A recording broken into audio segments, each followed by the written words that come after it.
નમસ્કાર, જય માતાજી. હું દરજી ધર્મેશ. અગાઉ 1 મહિના પહેલાં જાણ કરી હતી મેં સોશિયલ મીડિયાના એક જે સાહેબ છે અને જે લેબરને શોષણ થાય છે, ફેક્ટરીવાળા શોષણ કરે છે, એટલે મેં જાણ કરી હતી મારી જોડે આવું થયું છે. એટલે એમને કીધેલું મને વિડીયો મોકલજો, જે સત્ય લાગશે તો હું આગળ ઉજાગર કરીશ અને શક્ય થાય તેટલી તમારી મદદ કરીશ. જેવા કે મેપતસિંહ બાપુ છે, બીજા એક વડોદરાના છે સાહેબ, એ શોષણ થતું અટકાવે છે, તેમને સેલ્યુટ છે મારી. ને બીજું, હું દરજી ધર્મેશ ટેક્સટાઇલમાં નોકરી કરતો હતો, સુપરવાઇઝરની પોસ્ટ હતી, સાવાડી સુદામા એસ્ટેટ. ફેક્ટરીનું નામ નહીં આપો અત્યારે, હું તમને વિડીયો મોકલીશ, તમને સત્ય લાગશે તો હું રૂબરૂ મુલાકાત કરીશ અને પછી બધું ટેક્સટાઇલનું નામ બધું હું જાણ કરીશ.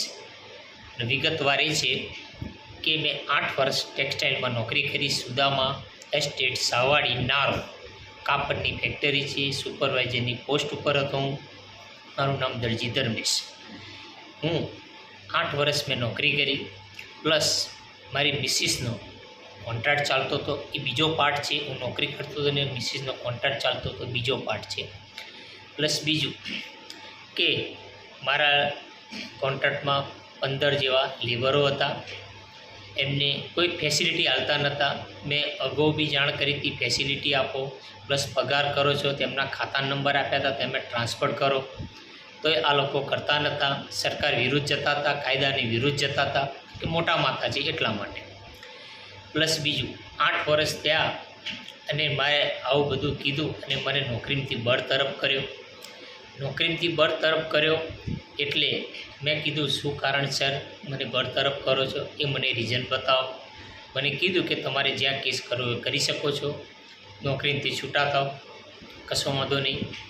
પ્લસ બીજું કે મારી સેલેરી જે મહિને થવાની હતી, મેં એમને એક જાણ કરી હતી, મારી સેલેરી અલગ ચેક બનાવો, પ્લસ એમને એડવાન્સ 1 મહિનાનો ચેક બે ભેગી કરી મને ચેક રજિસ્ટર રેડી કર્યો. મેં એમને ના પાડી હતી, તો એ અલગ અલગ કરો, મારે એડવાન્સ ચેક જોઈતો નહોતું ને મેં રિઝાઇન આપ્યું નથી. અને મને છૂટો શું કામ કર્યું છે એનું રીઝન બતાવી દો. પ્લસ બીજું તો એ મને બતાવ્યું નહીં. મેં મજૂર મહાજન, અખિલ ગુજરાત મજૂર મહાજનમાં કેસ કર્યો. મને શું કામ કાઢ્યો છે એની પાછળ મને રીઝન બતાવ્યું, એની માટે મેં કેસ કર્યો. 2 વર્ષ કેસ કર્યો, મુદ્દત પડી. પ્લસ મુદ્દતમાં એ ડિસિઝન આવ્યું, જે કોર્ટે ડિસિઝન આપ્યું કે તમારો કેસ ડિસમિસ થાય છે. હશે જે કર્યું એ ડિસમિસ થયો, કશો વાંધો નહીં મેં કીધું.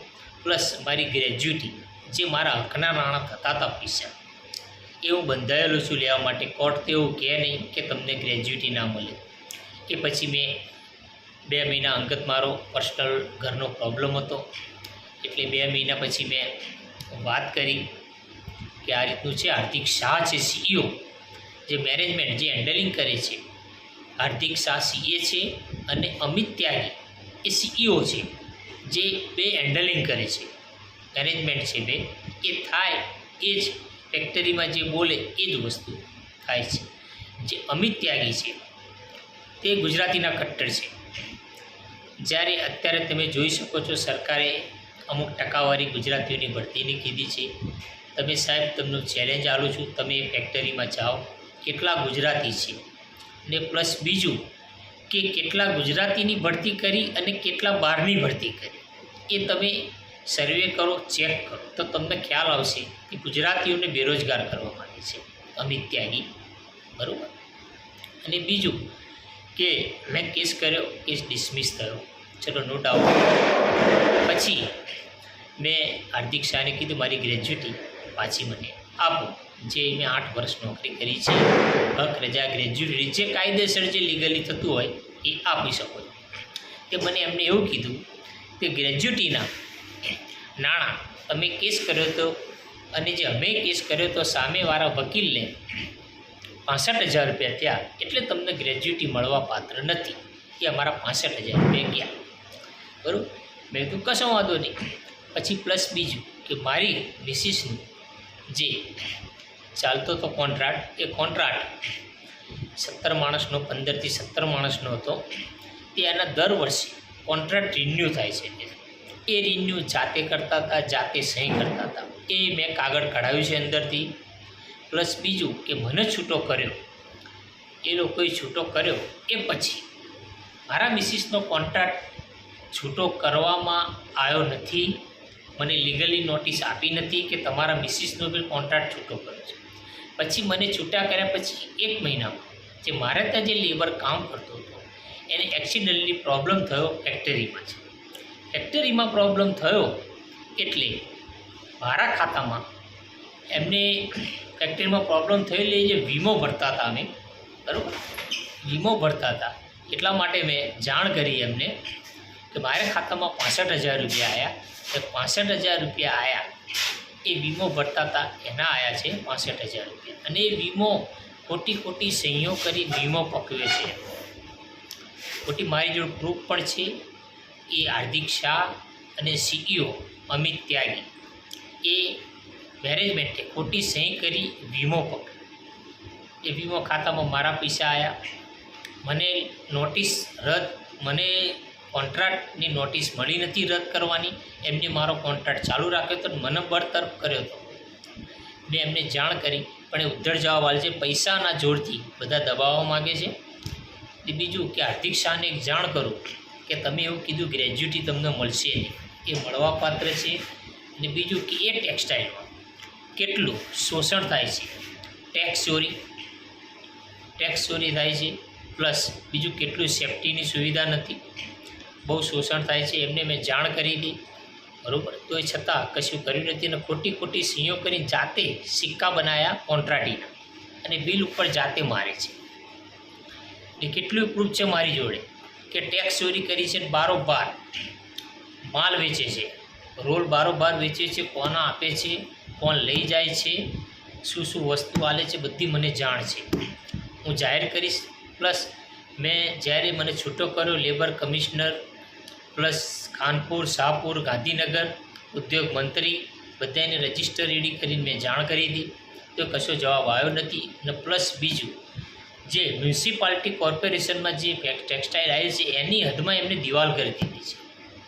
એમની હદમાં એમને દિવાલ કરી દીધી છે. કોઈનો ડર નથી, પૈસાના જોરે બધાને દબાવવા માગે છે. એટલે એ પણ ઉજાગર કરીશું કે આ વસ્તુ શું થાય છે. અને ગુજરાતમાં જે વસ્તુ જે ટેક્સટાઇલમાં યુઝ ના થાય એની ઉપર બેન મારી છે, એ વસ્તુ અંદર ઉપયોગ કરે છે. અને હું લેબર કમિશનરને જાહેરમાં કહું છું અને કહું છું જો આ મારી વાત ખોટી લાગે તો મારી ઉપર દાવો કરી શકે છે, મને જેલ ભેગો કરી શકે છે. અને બીજું કે જો હું જાહેર કરું કે આ વસ્તુ લીગલી છે ને આ વસ્તુ અનલીગલી છે, અને તમને હું જાણ કરું કે આ વસ્તુ આમાં થાય છે ને આ વસ્તુ કરે છે, અને તો તમે એ ફેક્ટરી પર સીલ મારવા તૈયાર હોવ તો હું તૈયાર છું સાહેબ.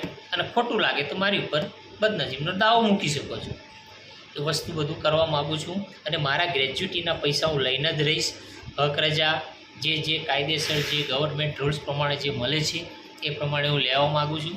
અને બીજું હાર્દિક શાહ CA છે, એમને તો એટલી જાણ થાય કે હાર્દિક સાહેબ તમને મેં 2-3 વાર ફોન કર્યો હતો, તમે ઉદ્ધર જવાબ આપ્યો હતો, કશું તમે બોલ્યા નહોતા, બરાબર. એ હું ટેક્સટાઇલમાં નોકરી કરું છું, મને થોડું તો જ્ઞાન છે શું કરું છું, બરાબર. અને આ સોશિયલ મીડિયા દ્વારા જે મારા જે મિત્ર છે એમને કીધેલું જાણ કરજો, બરાબર સાહેબ. એ જાણ કરીશ અને ઉજાગર કરીશ. એટલે સાહેબ જે સત્ય લાગે તો તમે આગળ ડગલું સોશિયલ મીડિયા દ્વારા જાણ કરી શકો છો, અને ખોટું લાગે તો મને જેલ ભેગો કરી શકો છો. બસ એટલી નમ્ર અપીલ છે. અને ટેક્સટાઇલનો વાંડો ફોડીશ, ટેક્સટાઇલનું નામ આલીશ. લેબર કમિશનર જો અત્યારે બધું કહીશ આ વસ્તુ ચોરી થાય છે ને આ વસ્તુ થાય છે તો સગે વગે ડોક્યુમેન્ટ કરી નાખશે આ લોકો, બરાબર. એટલે સાહેબ જાહેરમાં કહું છું અને હું આને ઉગાડો કરીશ ટેક્સટાઇલને. જય માતાજી.